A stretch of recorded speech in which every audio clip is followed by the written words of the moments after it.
देश की जनता के साथ में मेल खा जाए। सुरेंद्र भाटिया जी, आप किस प्रकार से देख रहे हैं? आधुनिक विकास की तरफ एक बड़ा कदम तो हम उठा रहे हैं, लेकिन कितना व्यवहारिक है ये कदम? और जो तमाम सवाल इस वक्त विपक्ष पूछ रहा है, उन सवालों को अपने आप में कितना आप देखते हैं?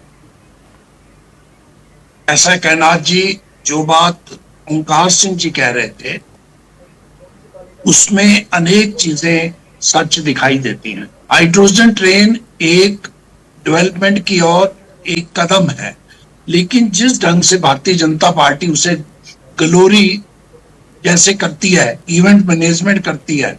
शायद मैं भी गूगल करके देख रहा था, जब ओंकार सिंह जी ने कहा 1950 में पहली डीजल ट्रेन आई थी, किसी प्रधानमंत्री ने उसका उद्घाटन नहीं किया था। बहुत बड़ी क्रांति थी भाप इंजन से डीजल इंजन की ओर। अच्छी बात है, प्रधानमंत्री जी अगर जींद आ रहे हैं, इस बहाने जींद आ रहे हैं और हरियाणा को SYL नहर का पानी दे जाएं, कुछ और चीज दे जाएं, तो शायद हमारे लिए उनका आना जो है वो एक सफल आयोजन होगा। एक तरफ हम ये नहीं कह रहे भी हाइड्रोजन प्रचारित यही किया जा रहा है भी पानी से ट्रेन चलेगी। हाइड्रोजन गैस बनाने के लिए कितना खर्चा आता है वो भी हमें बताना होगा। और हाइड्रोजन ट्रेन आने से सारा पोल्यूशन, दिल्ली का पोल्यूशन, हरियाणा का पोल्यूशन खत्म हो जाएगा, ऐसा नहीं है। हमें चाहिए क्या था, हमारे हरियाणा में 12 वर्षों के भारतीय जनता पार्टी के शासन में एक रेलवे लाइन अनाउंस हुई थी। वैसे वो अभी 2003 में लालू प्रसाद यादव जी ने की थी अनाउंस, लेकिन पिछले बजट में 2024 के बजट में, 25 के बजट में अगरवा लाइन जो है, हिसार अगरवा फतेहाबाद सिरसा लाइन, जो बहुत पुरानी मांग है वैश्य समाज की, अगरवा को रेलवे से जोड़ने के लिए, और उसके लिए 410 करोड़ रखा था। मैं मुख्यमंत्री जी को सुन रहा था, वो उसके बारे में 10-15 हजार करोड़ के बजट की बता रहे थे, लेकिन वो ड्रॉप कर दिया गया। अगर कोई एक प्रोजेक्ट हाइड्रोजन ट्रेन के लिए प्रधानमंत्री का आना बहुत कोई अच्छा शुभ संकेत नहीं। प्रधानमंत्री जी अगर इसके पीछे कोई हरियाणा को 10-20 हजार करोड़ रुपए की नई परियोजनाएं दे जाएं, तो 17 तारीख के इसको देखेंगे। जैसा कि एक तरफ अभी अमेरिका और ईरान का युद्ध फिर चल निकला है, मोदी जी ने स्वयं कहा था हम रैली ना करें, हम बच्चों को स्कूल ना भेजें। तो अगर ये सब कुछ हमें वर्चुअस क्लासें लगाएं तो भीड़ भी इकट्ठी होगी। सारे हरियाणा के नेता वहां जींद में इकट्ठे हुए हैं। पिछले एक सप्ताह से भारतीय जनता पार्टी के सभी बड़े नेता वहां हैं, उसकी तैयारी में हुए हैं। जहां भी प्रधानमंत्री जी आता है उसकी तैयारी करनी पड़ती है।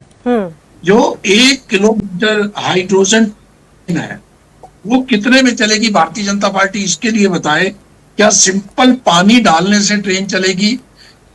पानी के बाद हाइड्रोजन गैस जो बनाई जाती है उसका खर्चा कितना होता है? और 300 से 500 रुपया 1 किलो हाइड्रोजन का खर्चा आता है। कोई कम खर्चा नहीं है। और वो विश्व की पहली, आज मैं देख रहा था हमारे एक पूर्व गवर्नर भारतीय जनता पार्टी के नेता का बयान छपा है एक राष्ट्रीय समाचार में, विश्व की सबसे बड़ी ट्रेन कहा जा रहा है इसको। ट्रेन के डिब्बे 4 फालतू लगा लो तो विश्व की सबसे बड़ी ट्रेन हो गई।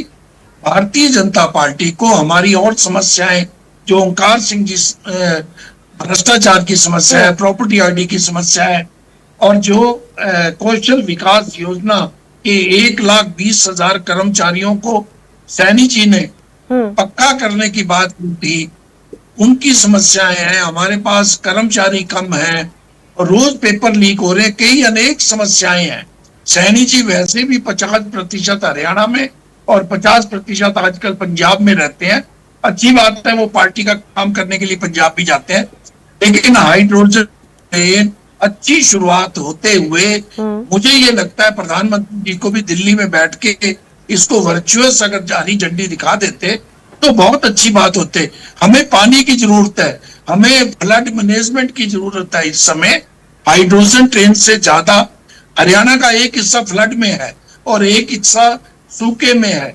पंजाब के मुख्यमंत्री बार बार कह रहे हैं कि हमारे पास इतना पानी है, हमने पहली बार धान जो है नहरी पानी से लगाया है, लेकिन हमारे यहाँ तो पीने के पानी के लिए भी पानी के टैंकर जो है वो मंगवाने पड़ रहे हैं। हरियाणा के, राजस्थान के साथ लगते अनेक गांव ऐसे हैं।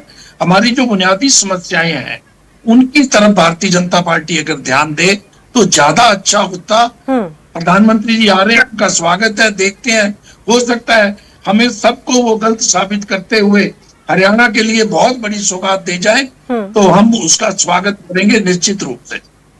लेकिन विपक्ष के जो सवाल है उन्हें भी आपने कहा कि एक प्रकार से सही है, लेकिन क्या ये नहीं कहना चाहिए कि इतना बड़ा जो एक अब ऐलान होगा 17 जुलाई को, एक बड़ी सौगात हाइड्रोजन ट्रेन के रूप में दी जाएगी, देश में हरियाणा जो है हरित ट्रांसपोर्ट का एक केंद्र बनने वाला है, उस और एक बड़ा संदेश देने की कोशिश होगी।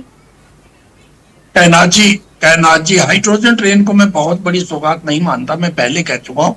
अच्छी शुरुआत तक उसको माना जाए। दिल्ली के 3 और बल्कि 3.5 और हम हैं। दिल्ली से अगर कोई चीज चलेगी तो वो निश्चित रूप से 25% वो उत्तर प्रदेश में जा सकती है, 75% जो है वो हरियाणा की ओर चलाई जाएगी। अच्छी बात है, वो आ रही है। इससे बहुत क्रांतिकारी कदम होगा, मैं नहीं मानता। ये कोई बहुत बड़ा क्रांतिकारी कदम नहीं है। इससे कोई जो है अब ये हरित क्रांति आने वाली है, वो हरित क्रांति जो है वो किसानों द्वारा हरित क्रांति लाई गई थी। हाइड्रोजन ट्रेन से हरित क्रांति नहीं आने वाली।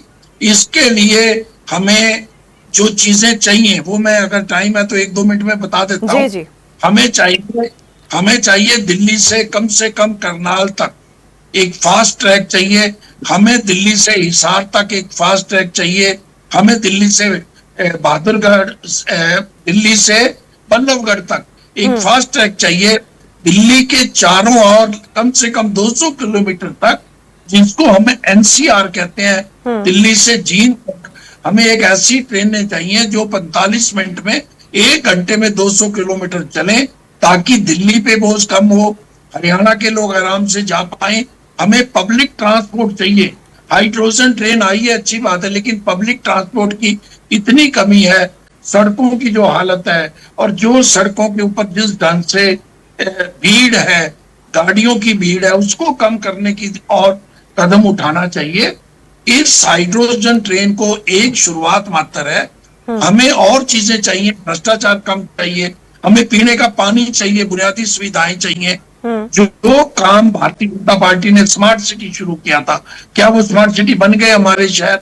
आज भी नायब सिंह सैनी जी ने एक स्वच्छता अभियान पंचकूला जैसे शहर से, अगर 12 सालों बाद हमें स्वच्छता अभियान मुख्यमंत्री को आरंभ करना पड़े, तो इसका अर्थ ये है हम सुधरे नहीं है।